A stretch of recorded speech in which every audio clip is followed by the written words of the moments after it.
Christmas is one of the most widely celebrated holiday traditions of all time. Although the holiday is Christian in origin and intent, the holiday is also celebrated by people of other religious backgrounds and within the secular sphere as well. Christmas still has a strong religious draw, as statisticians and countless churchgoers attest to an increase in church attendance, not only on Christmas Eve or Christmas Day, but around Christmas time in general.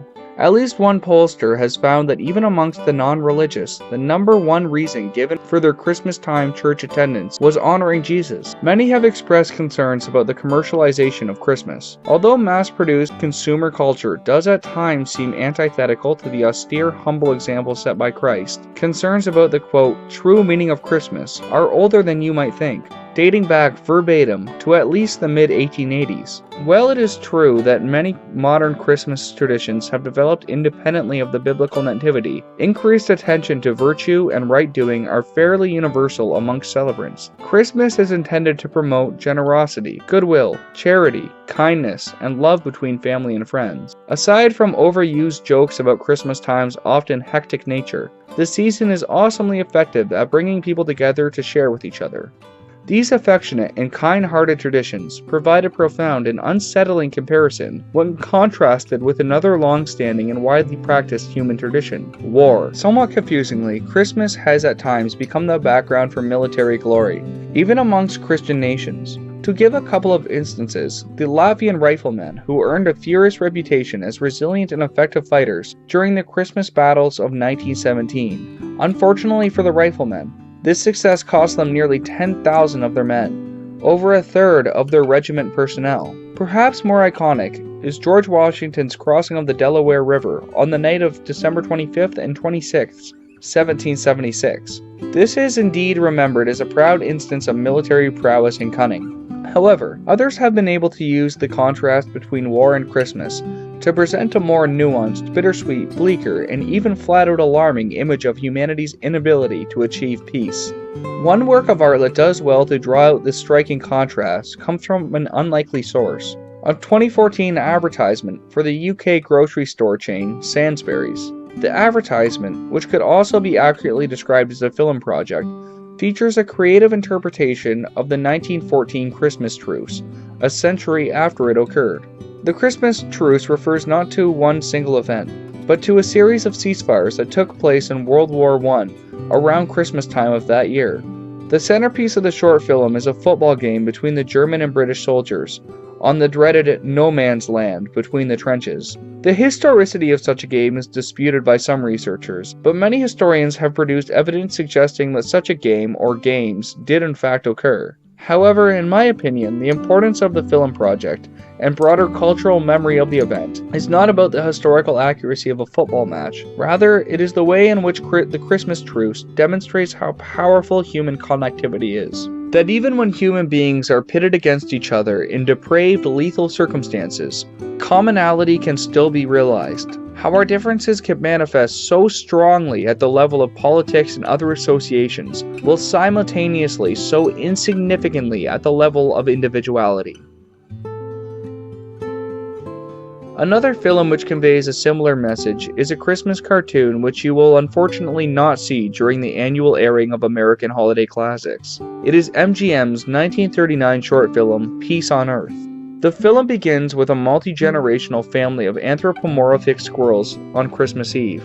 The grandfather squirrel, voiced by an uncredited Mel Blanc, everybody, peace on earth, goodwill to men, tells his grandchildren upon request of how humans became extinct through war, and how through cooperation, piety, and a commitment to nonviolence, the other animals were able to reconstruct a harmonious society out of the rubble. I think the animation in Peace on Earth is absolutely gorgeous. The Christmas scenes are so warm and wholesome that it evokes a hearty, old-fashioned, Christmassy feeling in me every time I watch the film. This festive set presents a strong and impactful contrast to the dark, cold, and morbid war scenes. The way in which this film depicts war is absolutely terrifying, as nothing is held back from the intended child audience. The film's director, Hugh Harman, clearly thought that children should know the truth about what happens on a modern battlefield, that they deserve to know. I think the film's intention is ultimately correct, that at a time when we profess goodwill to all, we ought to also reflect on why we would ever intend for anything else, and why we so often do. Perhaps the most ominous aspect of the film, more so than even the masked soldiers, is that it was released in 1939, the year most commonly associated with the beginning of the Second World War. Over the next 6 years, vast majority of the world's nations would engage themselves in the largest conflict in world history, military or otherwise. Death toll estimates from World War II range from 50 to over 80 million people. Although cartoon squirrels were ultimately futile in deterring such a conflict, Harmon's film could literally not have been released at a more fitting time. Additionally, Peace on Earth eerily foreshadows something which could have, at the time, only existed in the mind and work of a storyteller or a paranoid person. The Second World War incentivized the development of the most powerful kinds of weapons ever developed: nuclear weapons. Even though only 2 nuclear weapons have ever been used in warfare, both by the USA in World War II, other countries developed nuclear technologies after the war, prompting an arms race. Just decades after Harmon's film was released, the notion of humanity destroying itself through military means no longer resided solely in the work of the cautionary artist and poet. The apocalyptic fruit had come to fruition, and humanity literally had the ability to eradicate itself with its own weaponry.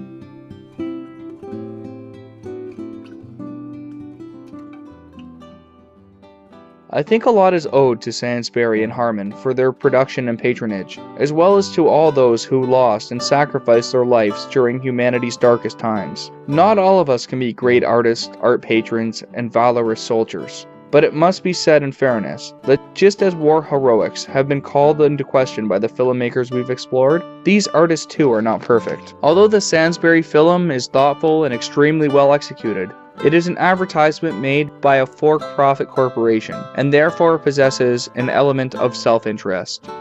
Peace on Earth is a stunning animation with a powerful message and a truly visionary quality, but it is also somewhat propagandistic. However, the Christmas spirit, whether it be felt by artists or average people, is not necessarily about perfection. Rather, I think it is about doing the best we can in our own ways, and humbly recognizing that coming together to better understand each other is not simply a nice gesture.